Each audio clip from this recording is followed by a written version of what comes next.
Matrimonial reliefs. CIC, Canons 1141 to 1155 and CCEO, Canons 853 to 866 deal with the matrimonial reliefs when there are difficulties in marital life. In marriage the partners have great expectations. But often their expectations are not easily fulfilled. Things go wrong in marital relationships. Many are the factors that lead marriages to a breakdown. This existential situation is taken into account by canon law, and suitable reliefs are prescribed by it. At first, all the possible pastoral means are to be employed for reconciliation of the partners in problem. Only if the reconciliation of the partners is not possible, the canonically prescribed reliefs may be sought. Dissolution of the marital bond, separation of the spouses and annulment of marriage are the matrimonial reliefs provided by canon law. First, let us analyze the dissolution of the marital bond as a matrimonial relief for some couples. CIC, Canons 1141 to 1150 and CCEO, Canons 853 to 862 deal with the dissolution of the marital bond. Dissolution means termination of the bond and cancellation of the rights and obligations of partnership and fidelity of the spouses. From a valid marriage, there arises a marital bond which is exclusive and perpetual. It is a sacramental bond for the baptized. Such a sacramental marital bond has the essential properties of unity and indissolubility. Consequently, the Church never permits dissolution, and according to CIC, Canon 1141 and CCEO, Canon 853, a ratified and consummated marriage cannot be dissolved by any human power or for any reason other than death. There is no divorce in the Church. A non-consummated marriage can be dissolved. Similarly, there can be dissolution of marital bond by Pauline privilege and dissolution in favor of faith. Now, let us analyze the dissolution of a non-consummated marriage. CIC, Canons 1142, 1697 to 1706 and CCEO, Canons 862 and 1384 deal with the dissolution of the marital bond of a non-consummated marriage. A sacramental consummated marriage is absolutely indissoluble. But a sacramental non-consummated marriage can be dissolved. A non-consummated marriage between baptized persons or between a baptized party and an unbaptized party can be dissolved by the Roman Pontiff for a just reason, at the request of both parties or of either party, even if the other is unwilling. CIC, Canon 1142 and CCEO, Canon 862. True, a marriage exists from the moment of matrimonial consent of the parties. When this consent is perfected with sexual intercourse, the matrimonial bond becomes absolutely indissoluble. Consummation symbolizes the two becoming one flesh and is the sign that the union has become absolutely unbreakable. And, if the sexual intercourse is not in a human manner, the Roman Pontiff can dissolve the bond for a just cause. To obtain the dissolution from the Roman Pontiff, it must be requested by the spouses or by one of the spouses, even if the other is not willing or opposing. A third party cannot ask for it. The petition for it is to be addressed to the Roman Pontiff. The Pope alone can grant this dissolution. The two requirements are, 1. It must be established with moral certainty that the marriage has not been consummated, and 2. There must be a just cause. The judgment or decision on the fact of non-consummation of marriage and just cause, such as, to receive sacred order, to embrace religious life, to marry another person, for granting the dissolution, is made by the Congregation for Divine Worship and Discipline of the Sacraments in Rome. The instruction of the case is done by the person instruction judge appointed by the diocesan bishop must give their observation and opinion votum.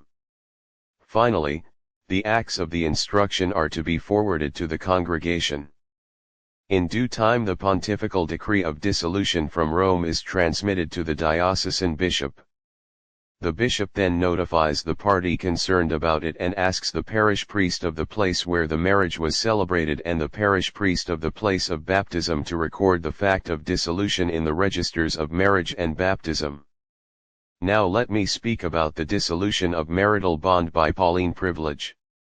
CIC, Canons 1143 to 1150 and CCEO, Canons 854 to 861 deal with the dissolution of marital bond by Pauline privilege. The dissolution by Pauline privilege is based on the teaching of St. Paul in 1 Corinthians chapter 7, verses from 12 to 15.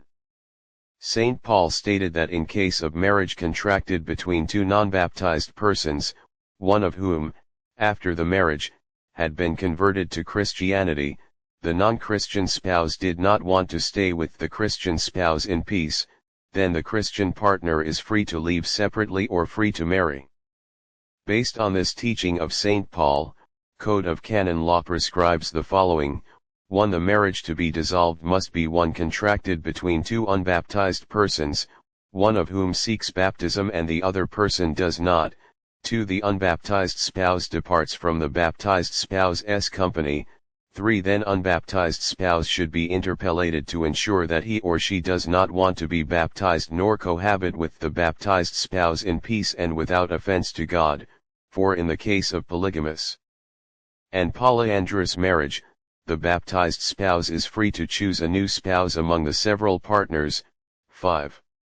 New marriage to be contracted must have all ordinary formalities. 6. The obligations of justice and equality toward the earlier partner and the children remain binding. 7. In the case of enforced separation, the parties must be unable to re-establish conjugal life because of captivity or persecution. Having fulfilled these requirements, the baptized party can have a new marriage. It is self-operative, that is, once the requirements for it are present, the baptized partner acquires the right to enter a new marriage. When a new marriage is contracted, the former is dissolved. Normally, the Pauline privilege is used for marrying a Catholic. However, for a grave reason the local ordinary or hierarch can permit a new marriage with a non-Catholic or even with a non-Christian. In that case the norms for mixed marriages are to be observed. The following are the requirements of the newly baptized party to get married: reception of valid baptism is to be ascertained, prenuptial inquiry is to be done, if needed, dispensation from the impediments is to be obtained, recording of the new marriage and the dissolution of the former in the appropriate registers. Now let me explain the dissolution of marriage in favor of faith. This type of dissolution of marriage was introduced in the Church to meet the pastoral situation arising from natural marriages between the baptized and the non-baptized. Some such marriage ended up with civil divorce, and the Catholic party desired a Christian marriage. Various popes personally intervened to dissolve valid natural marriages in favor of the faith of one of the partners. It was in 1924 that such a practice started in the Church by Pope Pius XI, and therefore, a provision of law concerning this was not given in 1917 Code. In 1973, the Congregation for the Doctrine of the Faith issued an instruction for the dissolution of the marriage in favor of the faith. In the schema of CIC of 1983 Code, special canons for favor of the faith cases were included, but at last they were eliminated. Accordingly, doubts were raised whether the dissolution in favor of the faith would be continued. To clarify the doubts, the Congregation for Doctrine of Faith replied that there was no change in the existing norms and practice. The Pastor Bonus of 1988, that is, Apostolic Constitution on Roman Curia, number 53, speaks of the competence of the Congregation for the Doctrine of the Faith in this matter.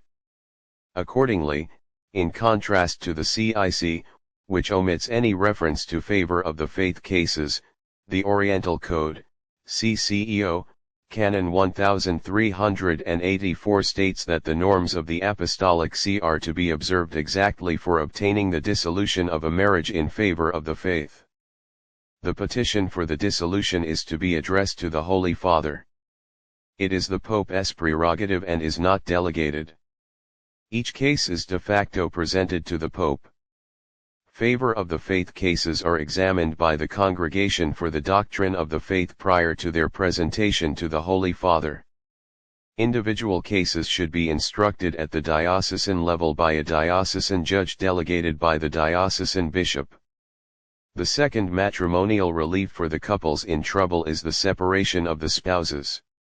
CIC, Canons 1151 to 1155, then 1692 to 1696 and CCEO, Canons 863 to 866, then 1378 to 1382 deal with the matrimonial relief of separation of the spouses in certain circumstances. Separation implies the existence of marital bond, but the spouses discontinue the common living. Common conjugal life or conjugal living is an essential element of marriage. It is the natural consequence of the matrimonial covenant, by which a man and a woman establish between themselves a partnership of the whole of life. By its nature it is ordered to the well-being of the spouses and to the procreation and education of children. Without common conjugal life it would be most difficult, if not impossible, for the spouses to achieve their own well-being and the proper education and upbringing of their children. The marriage is, first of all, a communion of husband and wife. This communion of husband and wife is also the basis for the broader communion of the family. However, because of human nature and serious failure in marital relationship, a peaceful and happy common conjugal living may be very difficult. The spouses are found not reconcilable, though the Church, in her pastoral concern for the couples and their children, prescribes reconciliation confer. CIC, Canons 1446 and 1676 and CCEO, Canons 1103 and 1362. In such a situation separation may be the prudent step and the possible way to settle the problem in a human way. Hence canon law provides certain norms for a legal separation of the spouses. An instance of legal separation is not to be taken lightly. It is a serious matter. The welfare of the spouses, the good of their children, and above all, the aspect of Christian witness in society are to be given enough consideration.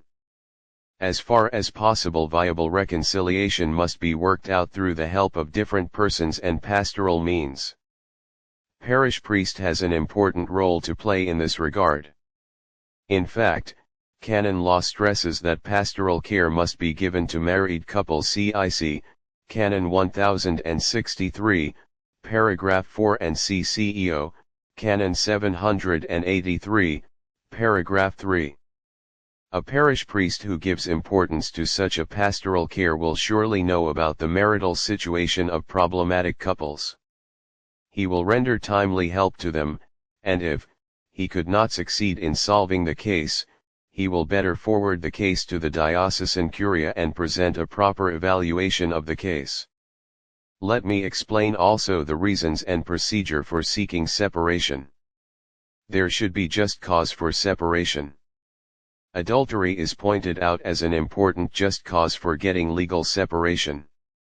Whenever one partner is guilty of adultery, the other partner has the right to seek separation, unless he or she consented to the adultery, that is, the other party did approve or agree to his or her spouse's sinful behavior, or was a cause for it, for example, by unjust refusal to have conjugal relations, or condoned it by forgiving the adulterous spouse expressly or tacitly, or has committed adultery likewise. Though adultery is indicated as a grave reason for separation, the law earnestly recommends forgiveness from the part of innocent partner as an expression of true Christian charity and for the good of the family. In case, the innocent partner wants to have separation, the ecclesiastical authority should be approached within 6 months. If the innocent party, within 6 months of learning of the adultery, has not separated or had recourse to the authority, there is presumption of law of condonation. The contrary is to be proved. Other causes for seeking separation can be any human misbehavior of serious nature which causes grave spiritual or physical harm to the partner or to children or otherwise makes the common life unduly difficult. For example, alcoholism, cruel behavior, criminal life, mental illness, personality disorder, joining non-Catholic denomination, etc. According to CCEO, Canon 864, paragraph 2, particular law of a church can prescribe other reasons for separation. The general difficulties and certain situations which cause stress and strain in marital life cannot constitute a cause for seeking separation. After the separation of the spouses, suitable provision is to be made for the adequate support and education of the children. The spouses themselves must make proper decisions in this regard. Otherwise, civil authority will have to be approached for imposing legal actions concerning the support, education, and protection of children. When the cause for separation ceases to exist, the spouses should restore their common conjugal living.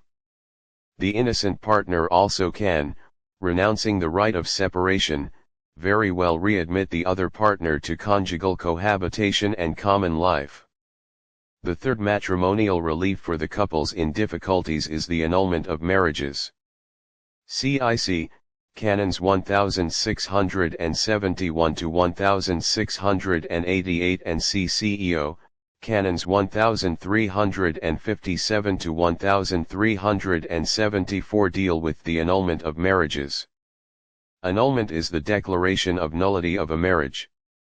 According to CIC, Canons 1686 to 1688 and CCEO, Canons 1372 to 1374, it can be an administrative declaration made by the judicial vicar or a judge designated by him in keeping with the provisions for a documentary process.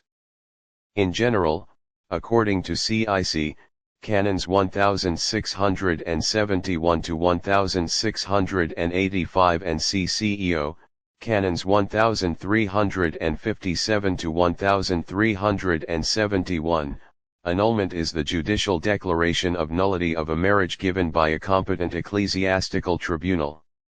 Nullity of marriage is a permanent relief obtained in the case of an invalid marriage. It is a void marriage which is no marriage at all.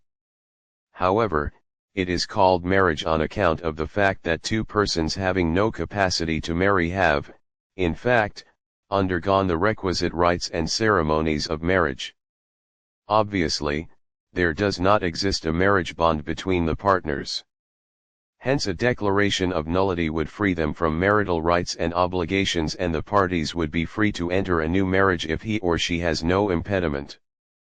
A judicial declaration of nullity is the recognition made by an ecclesiastical tribunal in a judicial sentence which is ratified by another ecclesiastical tribunal of higher grade, that it has been proved with moral certitude that, when the marriage was contracted, a cause of nullity was present. Under canon law, a cause of nullity can be lack of age, impotence, prior marriage bond, disparity of cult, sacred orders, perpetual vow of chastity, abduction, conjugicide, consanguinity, affinity, public propriety, legal relationship, spiritual relationship for the Orientals only, lack of due discretion, lack of due competence or capacity, ignorance, error, fraud, simulation, condition, force, and fear, and absence or lack of canonical form. For more information on Christian marriage, kindly watch and subscribe to my YouTube channel, Canon Law Explained, and your comments on this video are highly appreciated.